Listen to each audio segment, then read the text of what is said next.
pendant ses vacances. Et du côté de Sagenalaire, c'était du karaté qui accueillait un stage, alors il faut bien que je le dise parce que je me suis fait gronder, de Voie-d'eau Rio, une discipline issue du karaté. Et ça se passait du côté de Sagenalaire. Alors le temps d'une petite virgule, on accueille nos invités.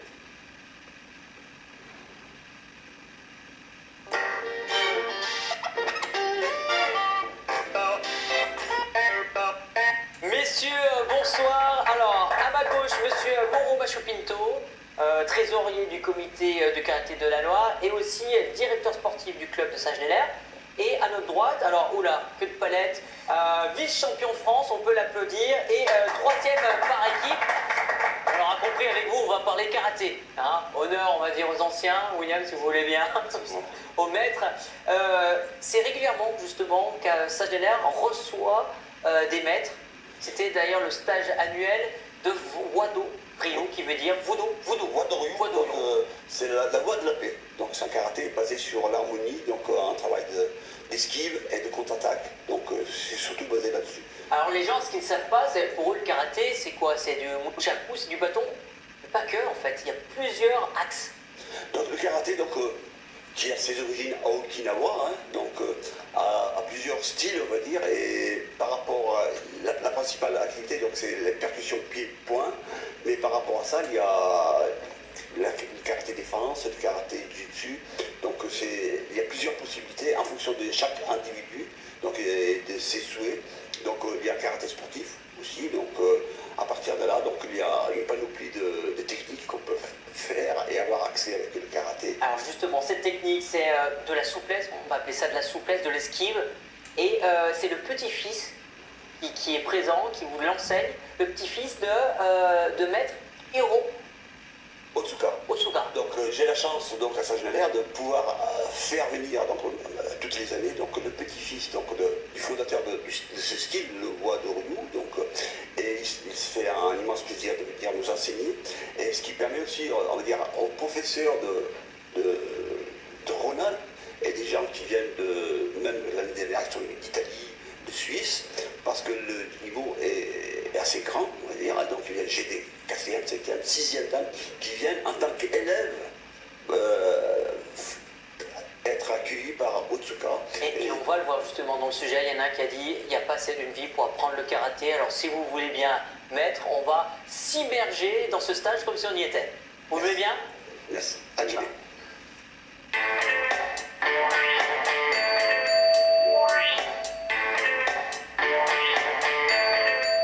Le Voie-d'eau Rio est surtout axé sur tout ce qui est esquive en fait. Et les esquives sont tout de suite accompagnées d'une frappe.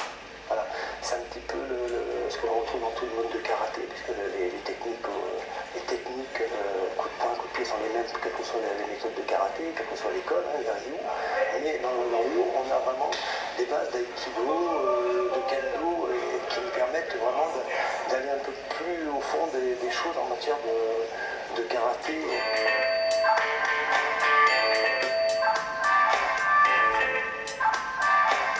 Le contrôle extérieur du corps, ça c'est plus facile.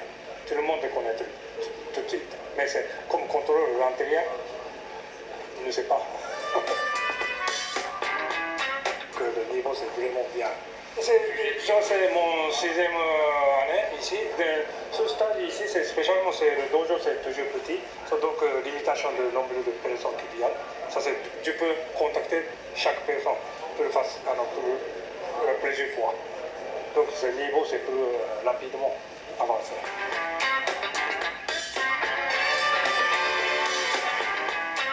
On n'a jamais fini en karaté, on n'a pas assez d'une vie pour faire du karaté.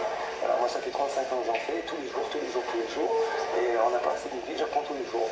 Voilà, avec mes élèves j'apprends mes élèves et mes élèves m'apprennent.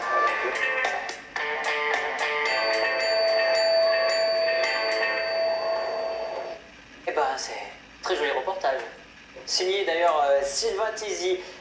On le disait justement, de plus en plus de personnes assistent justement à ces cours. Il a attendu justement ce stage. Hein.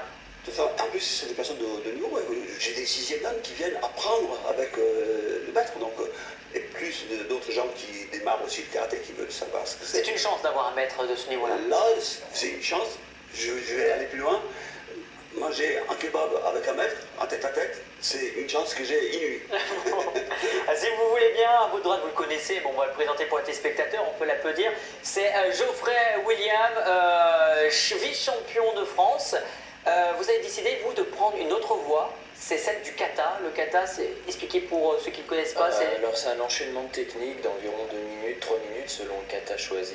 C'est à la base pour la transmission des techniques et c'est devenu une discipline sportive où on est jugé selon les critères de puissance, vitesse et l'énergie qu'on va dégager. Alors on va le voir justement, vous êtes vice-champion de France, on va voir justement, on peut le dire, ce combat imaginaire.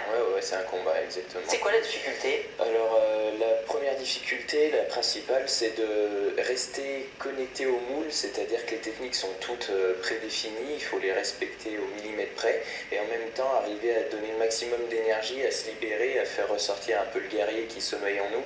Donc c'est toujours entre le chemin, entre le moule et sortir de ce moule. Ah, comment ça se travaille? Vous travaillez avec de la vidéo? Il y a quelqu'un qui vous regarde? Comment ça se passe? Oui, beaucoup de travail vidéo, beaucoup d'analyse sur, déjà pour voir les défauts soi-même, prendre conscience de ce qui ne va pas, et ensuite c'est ce partage avec l'entraîneur qui va nous donner ses petites sensibilités aussi, puisque l'important c'est de marquer l'état d'esprit des juges.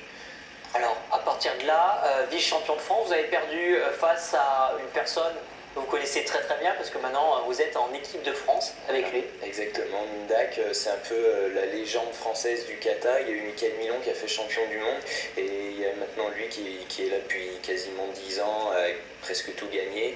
C'est une référence sur le plan international puisqu'il est vice-champion du monde.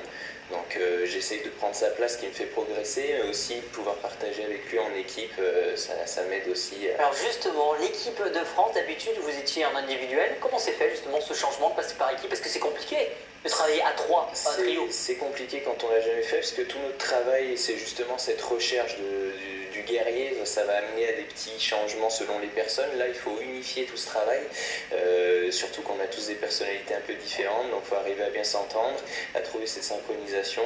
L'entraîneur est venu nous chercher. C'est ça justement, c'est les coulisses, on a pu avoir un petit peu. Ça c'était pendant l'échauffement, donc là il y a une grosse partie de concentration, savoir sur quoi cibler notre travail, se rappeler des derniers entraînements, ce qui n'allait pas, essayer de faire bide, et à l'entraîneur justement qui a monté cette équipe qui est là pour nous motiver. Alors on peut souligner une très belle 3e place, mais surtout la prouesse, c'est en moins de 3 mois arriver à coordonner 3 personnes. C'est là la difficulté. On a eu la chance. Championnat d'Europe. On a eu la chance de s'entraîner au Pôle France à Montpellier, où moi je m'entraîne déjà régulièrement avec Mindak. Le 3e qui a eu la chance, qui a eu le courage de se laisser du temps pour pouvoir venir à Montpellier nous rejoindre. Et donc ça a été 3 mois non-stop. On était en stage quasiment du mardi au dimanche toutes les semaines pour rattraper le temps perdu. Alors justement, l'entraînement ne s'arrête pas, justement il s'amplifie, parce que quand on parle championnat d'Europe, forcément on va parler du monde. Voilà, c'est la suite logique. Là, pour novembre. C'est pour novembre, la préparation va bientôt commencer. Alors on n'est pas encore officiellement sélectionné, il y a une sélection qui va se faire, mais vu notre médaille au championnat d'Europe, on a pris part à cette sélection. C'est presque acquis. Maintenant il va falloir faire le travail pour passer l'étape au-dessus, voilà, et aller remporter ce titre, c'est notre objectif. Voilà, le rendez-vous c'est au mois de novembre, on espère vous avoir sur le plateau, alors peut-être pas tous les 3, mais avec la médaille ce sera bien. Pour vous, Monsieur Moreau, si vous préférez qu'on vous appelle comme ça, les prochains rendez-vous c'est en juin? Alors pour le comité de la loi, donc on va organiser quelque chose de sympathique, c'est le 1er juin, donc c'est le challenge du fair play, donc par équipe mixte, donc on va manager toute l'équipe de la Loire, dans les catégories pupilles, Benjamin, minime et cadet. Et donc ça va être plutôt un jeu pour les enfants, donc il ne va pas y avoir de stress de sélection. Ils vont pouvoir faire au moins 3, 4, 5 combats, pouvoir s'éclater, s'amuser. Sans élimination directe. Sans élimination directe. Et les préparer, les jeunes qui ont commencé par exemple cette année, pour la saison prochaine, aux compétitions officielles sélectives. Voilà. Merci messieurs, parce que c'est vrai qu'on ne parle pas assez du karaté. Et cette émission est vraiment faite pour vous. Merci. À très bientôt. Sayonara. Sayonara. Allez, dans quelques instants, on va parler de foot avec Patrice Orjac. On va revenir sur la coupe